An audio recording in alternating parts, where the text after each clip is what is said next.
Hello friends, आज हम लोग डिस्कस करने वाले हैं वेरी इंपॉर्टेंट टॉपिक जो बहुत लोगों को नहीं समझ में आता है, law of equi marginal utility. जो इकोनॉमिक्स का एक टॉपिक है। बहुत सारे 12th के स्टूडेंट हैं जो या 11th या कोई आप बीए कर रहे हो तो वहाँ पे भी यूज़ होता है, बट बेसिक टर्म्स आपको क्लियर नहीं रहते। What is equi marginal utility, क्या होता है? अगर आपको ये समझना है तो आपको पहले समझना पड़ेगा कि मार्जिनल यूटिलिटी क्या होता है। What is law of DMU, that is diminishing marginal utility. अगर आपको वो दोनों समझ में आ जाता है तो ही क्या कर सकते हो, आपको ये थोड़ा समझने में ईजी पड़ेगा। फिर भी अगर आपने वो वीडियो नहीं देखा है तो लिंक मैं शेयर कर दूंगा डिस्क्रिप्शन में, आप देख लीजिए। फिर भी आपको मैं इतना इजी डिटेल में एक्सप्लेनेशन बताऊंगा जो आपको बहुत इजीली समझ में आ जाएगा। एक और चीज़ है, जो बीकॉम और बीएफ ये सब के वीडियो जो है, वीडियो में नेक्स्ट मंथ से मतलब आफ्टर 5 to 10 डेज़ के बाद मैं क्या करूँगा, वीडियो अपलोड कर रहा हूँ। तो मैं वीडियो पे वर्किंग कर रहा हूँ तो कंटिन्यूसली जो रहेगा एक चैप्टर वाइज की वीडियो मैं क्या करूँगा, अपलोड करूँगा। और अगर आपको कोई फ्रेंड टी वाइज में है, इकोनॉमिक्स या कोई दूसरे सब्जेक्ट का चाहिए उनको, तो प्लीज़ आप उनको रेफ़र कर सकते हो। मैं उनके लिए भी क्या करूँगा, वीडियो अपलोड करूँगा, those who are in T Y. ठीक है, तो अभी हम लोग स्टार्ट करते हैं law of equi marginal utility.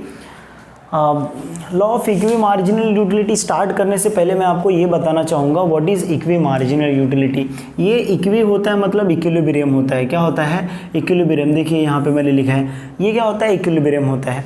अब ये मार्जिनल यूटिलिटी मतलब अगर आप इंग्लिश में डेफिनेशन फाइंड आउट करोगे तो मार्जिनल यूटिलिटी मतलब होता है when consumer consume additional unit of commodity, when consumer consume additional unit of commodity and from that commodity the utility derived called is marginal utility. मतलब अगर आपको इसको समझना है तो क्या होता है कि जैसे अगर कंज्यूमर एडिशनल यूनिट कंज्यूम करता है, व्हाट इज एडिशनल यूनिट? जैसे आप 5 एप्पल है, ठीक है, फर्स्ट एप्पल खाए तो आपको यूटिलिटी अलग सेटिस्फेक्शन मिलेगा, सेकंड एप्पल खाए तो आपको यूटिलिटी अलग मिलेगा। सो क्या होता है, जैसे जैसे आप एक्स्ट्रा एप्पल खाते जाओगे, थर्ड खाओगे, फोर्थ, मतलब एक्स्ट्रा एडिशन करते जाओगे, मार्जिनल मतलब एडिशन, जैसे जैसे आप एडिशन करते जाओगे वैसे वैसे आपकी यूटिलिटी क्या हो जाएगी, चेंज होते जाएगी। तो उसको हम लोग मार्जिनल यूटिलिटी बोलते हैं। What is marginal utility? Marginal utility मतलब जब कंज्यूमर एडिशनल यूनिट कंज्यूम करता है और उससे जो सम यूटिलिटी डिराइव्ड होती है उसको हम लोग मार्जिनल यूटिलिटी कहते हैं। इंग्लिश में डेफिनेशन अगर बोलोगे थोड़ा सा क्रिटिकल रहता है इंग्लिश में लिखा हो, बट आप मेरा डेफिनेशन यूज कर सकते हो। मार्जिनल यूटिलिटी मतलब होता है when consumer consume additional unit of commodity and from that commodity the utility derived called is marginal utility. उसको हम लोग क्या बोलते हैं, मार्जिनल यूटिलिटी कहते हैं। ठीक है, अब यहाँ पे law of equi marginal utility का फंडा ये है कि सपोज कंज्यूमर है, क्या है, एक कंज्यूमर है। एक suppose let's example you are the consumer, you are watching video, let's example you are the consumer और if I am the consumer, okay. तो मेरे वांट्स क्या है, अनलिमिटेड है, बहुत सारे वांट्स हैं। मुझे बाइक चाहिए, मुझे कार चाहिए, मुझे खाने का चाहिए, कपड़ा चाहिए, सब चीज़, दिस आर द वांट्स। ठीक है, तो एज अ कंज्यूमर मैं क्या सोचूंगा कि मेरे पास सपोज इनकम मेरा 20,000 है, okay, if I am earning 20,000, अगर मैं 20,000 कमा रहा हूँ तो मेरा वो 20,000 जो मैं खर्चा करूँगा अलग अलग कमोडिटीज़ पे, कपड़े पे, कॉस्मेटिक प्रोडक्ट्स और बाकी व्हीकल्स पे, एसेट्स पे, बाकी मोबाइल्स पे, तो क्या करूँ मैं, अलग अलग कमोडिटी खर्चा करूँ, क्या करने के लिए, to get maximum satisfaction. Yes exactly. तो law of equi marginal utility ये होता है कि कंज्यूमर अपना इनकम स्पेंड इस तरह करे ताकि उसको क्या मिले, मैक्सिमम सेटिस्फेक्शन मिले। और आपको भी पता है मैक्सिमम सेटिस्फेक्शन आपको कब मिलेगा, जब आपको आईफोन मिल जाएगा साथ में, प्लस आपको अच्छी सी गाड़ी आपके पास मिल जाएगी, प्लस आपको अच्छे से कपड़े, फैशनेबल कपड़े आ जाएंगे, प्लस आपके पास वॉच रहेगा। मतलब आपके जो वांट्स है सब कमोडिटी एक साथ अगर मिल जाएंगे और आपके इनकम के बजट में, तो वहाँ पे क्या हो जाता है, वो law of equi marginal utility है। तो मतलब आपको समझ में आ गया law of equi marginal utility क्या होता है कि कंज्यूमर अपना इनकम स्पेंड करता है, स्पेंड करता है मतलब खर्चा करता है कि मैक्सिमम सेटिस्फेक्शन के लिए। और उसको मैक्सिमम सेटिस्फेक्शन कब मिलेगा, जब उसके उतने ही इनकम में ज़्यादा कमोडिटी मिलेगा और क्वांटिटी भी क्या रहेगा, ज़्यादा रहेगा। तो उसको हम लोग इक्वी मार्जिनल यूटिलिटी बोलते हैं। अब बुक से डेफिनेशन चाहिए तो रीड कर सकते हो। ठीक है, यहाँ पे देखो मैंने लिखा है ये मार्जिनल यूटिलिटी का, अगर आप इंट्रोडक्शन लिख रहे हो तो आप स्टार्टिंग में ये डाल सकते हो कि law of equi marginal utility क्या एक्सप्लेन करता है, कंज्यूमर का इक्विलिब्रियम एक्सप्लेन करता है।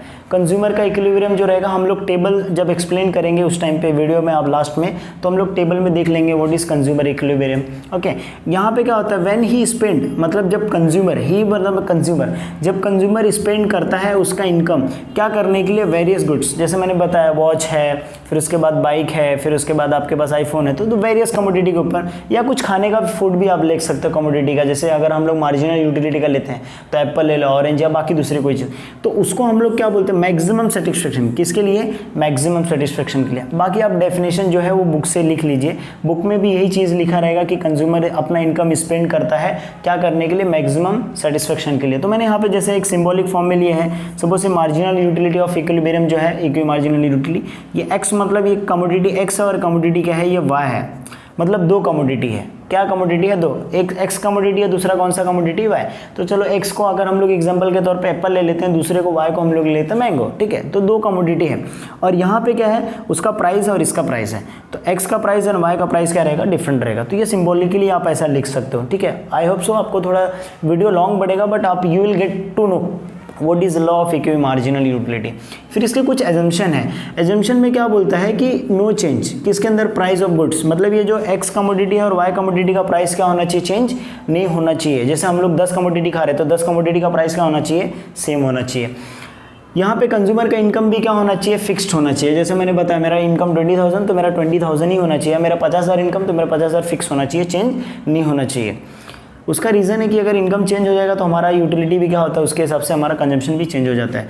यहाँ पे बोला मार्जिनल यूटिलिटी, मनी जो है कांस्टेंट होना चाहिए, मतलब जो इनकम है, जो मनी है, उसका क्या होना चाहिए, यूटिलिटी जितना है उसका क्या होना चाहिए, कांस्टेंट होना चाहिए, मतलब उससे ज़्यादा और इससे कम नहीं होना चाहिए। और जो कंज्यूमर कंज्यूम कर रहा है, कमोडिटी जो क्या कर रहा है, कंज्यूम कर रहा है, वो क्या होना चाहिए, नॉर्मल पर्सन होना चाहिए, मतलब रेशनल पर्सन होना चाहिए। यूटिलिटी मेजर्स कैन कार्डिनली, हम लोग यूटिलिटी को कार्डिनली मेजर कर सकते हैं। कार्डिनली मतलब नंबर्स होता है, ओके, नंबर दैट इज़ 1 2 3 4 में हम लोग क्या कर सकते हैं, मेजर कर सकते हैं, that is what cardinally terms, ठीक है। ये इतना था। तो इंट्रोडक्शन आपको समझा कि law of equi marginal utility explain करता है कंज्यूमर का इक्विलिब्रियम पॉइंट, और कंज्यूमर का इक्विलिब्रियम पॉइंट क्या है कि कंज्यूमर अपना इनकम स्पेंड करता है अलग अलग गुड्स पे ताकि उसको क्या मिल जाए, मैक्सिमम सेटिस्फेक्शन मिल जाए। फिर उसका क्या था, ये एजम्पशन था। तो आप जब लिख रहे हो ये क्वेश्चन तो आप इंट्रोडक्शन लिखो, इंट्रोडक्शन में सिंबॉलिक फॉर्म और एजम्पशन लिखो, और थोड़ा सा बुक का भी आप अपनी जो बुक्स जो भी ऑथर की बुक आप रेफर करते रहेंगे वो भी रेफर करो, उसमें कैसे सिस्टमेटिक लिखा। बाकी नहीं तो ये फॉलो कर सकते हो। वीडियो के जाके क्लियरिटी आप इसका HD क्वालिटी है तो आप जाके पॉज करके वीडियो को देख सकते हो, ठीक है। फिर उसके बाद आता है table. This is the very very important, ये सबसे मेन है। अगर आपको ये टेबल समझ में आ गया ना तो फिर आपको समझ में आ जाएगा। अगर ये टेबल नहीं समझ में आया ना तो आपको law of equi marginal utility नहीं समझ में आएगा। सो बी केयरफुल। जैसे एग्जांपल के तौर पे यहाँ पे नंबर ऑफ यूनिट दिया है, तो यूनिट में सपोज मैं एप्पल ले लेता हूँ, ठीक है, दिस इज एन एप्पल, जो भी है कोई चीज़, या सपोज ये यूनिट एप्पल नहीं लेता हूँ मैं, एक्स और वाई कमोडिटी ऑलरेडी दिया, ठीक है। तो एक यूनिट, दो यूनिट, मतलब यहाँ पे टोटल कितने यूनिट्स हैं, 6 यूनिट। यूनिट मतलब जैसे हम लोग काउंट कर सकते हैं, जैसे एप्पल है 1 2 3 4 5, तो कितने यूनिट है, 6 यूनिट है। अब यहाँ पे मैंने देखो marginal utility of x and marginal utility of y, मतलब यहाँ पे दो कमोडिटी है, एक्स कमोडिटी है और कौन सा कमोडिटी है, वाई, दो कमोडिटी, दोनों का क्या दिया मैंने, मार्जिनल यूटिलिटी दिया है, ठीक है। अब मुझे क्या मालूम करना है, मार्जिनल यूटिलिटी का इक्विलिब्रियम मालूम करना है। क्या करना है, इक्विलिब्रियम मालूम करना है। क्या मालूम करना है, इक्विलिब्रियम। तो इक्विलिब्रियम मालूम करने का फॉर्मूला है कि आपको ये फॉर्मूला अप्लाई करना है। क्या करना है, ये फॉर्मूला अप्लाई करना है। You have to apply this formula, okay. आपको ये फॉर्मूला अप्लाई करके क्या करना है, मालूम करना है। तो आपको पास पता है ये मार्जिनल यूटिलिटी एक्स और वाई का दिया रहेगा और प्राइस भी क्या रहेगा, आपको दिया रहेगा। तो यहाँ पे प्राइस हम लोग ने लिखा है, क्या लिखा है, the marginal utility, okay, there is no change in price of the goods. तो हम लोग ने एक अज्यूम करके रखा है प्राइस। देखो यहाँ पे एक्स का प्राइस 2 रुपये है और वाई का प्राइस कितना है, 3 रुपये है। तो हम लोग फर्स्ट क्या करेंगे, फॉर्मूले के हिसाब से अगर हम लोग पुट करेंगे तो फॉर्मूला क्या हो जाएगा, मार्जिनल यूटिलिटी अगर हम लोग मालूम करें तो देखो m is equal to x divided by price of x. If you see this one, यहाँ पे क्या फॉर्मूला है, अगर हम लोग मार्जिनल यूटिलिटी इक्विलिब्रियम मालूम कर रहे हैं तो x marginal utility of x divided by price of x, मतलब कितना ये कमोडिटी का कितना यूटिलिटी है और उसका प्राइस कितना है, उससे डिवाइड करेंगे तो we will get the answer. तो यहाँ पे अगर आप देखोगे तो जैसा कि हम लोग देख पा रहे हैं marginal utility of x divided by price of x, तो अगर हम लोग फर्स्ट वाला लेंगे x का, तो यहाँ पे x है तो ये 20 है, डिवाइडेड बाय उसका x का प्राइस कितना है, यहाँ पे देखो मैंने लिखा है 2 रुपीज़ है, तो ये कितना हो जाएगा, इज इक्वल टू 10 हो जाएगा। तो ऐसा सबको डिवाइड करना है। So you will get the equilibrium वाला। यहाँ पे आपको इक्विलिब्रियम अभी तक हम लोग ने फाइंड आउट नहीं किया, तो आपको क्या मिल जाएगा, एक अलग से मार्जिनल यूटिलिटी आपको मिल जाएगा, ओके। प्राइस डिवाइड करने के बाद देखो 10 9 8 7, फिर इसका जो y का है उसका भी 3 से डिवाइड करना है, तो क्या हो जाएगा आपको 8 7 9 ऐसा मिल जाएगा, ठीक है। अब आपको मेन क्या है, ये चीज़ को आप भूल जाओ, ये दोनों चीज़ को आपको क्या करना है, कॉन्सेंट्रेट करना है। ये चीज़ को देखो x में क्या है 10 9 5 6 बरोबर। अब इसमें क्या करना है, हमको ऐसे नंबर लेने हैं। सपोज अगर मैं ये x का 5 लेता हूँ और y का भी क्या लेता हूँ 5, ये दोनों इक्विलिब्रियम है कि नहीं है, ये भी इक्वल है ये भी इक्वल है। लेकिन अगर आप बोलोगे सर ये 3 ले लोगे तो यहाँ पे 3 नहीं है, तो हमको ऐसा लेना है जो दोनों में आए, ऐसा लेना है जो दोनों में आए। तो यहाँ पे देख सकते हो यहाँ पे 5 है और यहाँ पे भी 5 है। तो जब यहाँ पे जो 5 है और यहाँ पे 5 है, तो अगर आप अज्यूम कर रहे हो देखो y का है तो ये कमोडिटी y का है, तो ये वाला अगर लाइन में आप ड्रॉ करते हो, ठीक है, if you draw this line, okay, और if you draw this line, अगर आप ये लाइन ड्रॉ करते हो तो देखो आपको x वाला कमोडिटी कितना यूनिट मिल रहा है, 6 यूनिट मिल रहा है। कितना यूनिट मिल रहा है, 6 यूनिट्स मिल रहा है। और आपको y वाला कितना मिल रहा है, 4 यूनिट मिल रहा है। कितना मिल रहा है, 4 यूनिट। और यही एक ऐसा इक्विलिब्रियम पॉइंट है जहाँ पे कंज्यूमर को, consumer suppose if I am a consumer, तो मेरे को क्या हो रहा है 5 का कॉम्बिनेशन मतलब इक्वल है, तो मुझे मैक्सिमम यूनिट कितना मिल रहा है, 10 यूनिट। 6 किसका मिल रहा है मेरे, देखो 6 कैसा पता चला मुझे, देखो ये x का है बरोबर, तो x का कितना, ये 6 है, ये y का है, तो y का कितना मिल रहा है मुझे, 4 मिल रहा है, ठीक है। तो ये इक्विलिब्रियम पॉइंट होता है, ठीक है। एक बार नहीं समझा वापस ध्यान दो। देखो अगर मैं सपोज ये 7 का कॉम्बिनेशन लेता हूँ, ठीक है, ये 7 का और ये 7 का कॉम्बिनेशन लिया, देखो तो मेरे को क्या होएगा, x का कितना मिलेगा, 4। ये इक्विलिब्रियम देख के हमको यूनिट देखना है, क्या देखना है, यूनिट देखना है कि देखो अगर हम लोग ये वाला प्राइस x का लेंगे तो हमको कितना 4 यूनिट मिलेगा, और ये वाला लेंगे तो कितना, तो 4 2 6, हम लोग को टोटल कितना यूनिट इनकम में मिल रहा है, सिर्फ 6 यूनिट ही मिल रहा है। लेकिन अगर हम लोग ये 5 वाला कॉम्बिनेशन लेंगे, मतलब ये प्राइस पे अगर ये कमोडिटी हम लोग खरीदेंगे, तो हमको x का कमोडिटी जो मिलेगा वो 6 मिलेगा, और जो हमको y का रहेगा वो कितना मिलेगा, 4 यूनिट। तो ये हमारा मैक्सिमम यूनिट, मतलब यहाँ पे हमको क्या मिल रहा है, मैक्सिमम सेटिस्फेक्शन मिल रहा है। तो अगर आप सपोज ये 3 का कॉम्बिनेशन लेते हो, यहाँ पे 3 है ही नहीं, तो आप वो कॉम्बिनेशन ले ही नहीं सकते हो। आपको कौन सा लेना है, यहाँ पे जो इक्विलिब्रियम है, जो इक्वल होता है, वो क्या करना है, आपको लेना है। एक बार वापस से वीडियो को पॉज करके वापस से देख लेना, आपको समझ में आ जाएगा मैं क्या चीज़ समझा रहा हूँ, इक्विलिब्रियम वाला। और एक बार आप बुक का भी थोड़ा सा रीड कर लेना। आई होप सो आपको ये समझ में आया रहेगा। अगर आपको इसका नोट्स चाहिए तो आप बुक्स रेफ़र कर सकते हो, इससे कुछ गवर्नमेंट का जो बुक है, या माइकल वॉस, या दूसरा कोई शेद का बुक है, या आप नेट पे भी क्या कर सकते हो, देख सकते हो, वाई आर्टिकल्स करके ऐसा ये है, मतलब इकोनॉमिक्स का बहुत बड़ा ये है हब है, वहाँ पे आपको इकोनॉमिक्स का हर डाउट्स जो रहते हैं मिल जाएंगे, बट वहाँ पे बहुत ज़्यादा एक्सप्लेन किया है।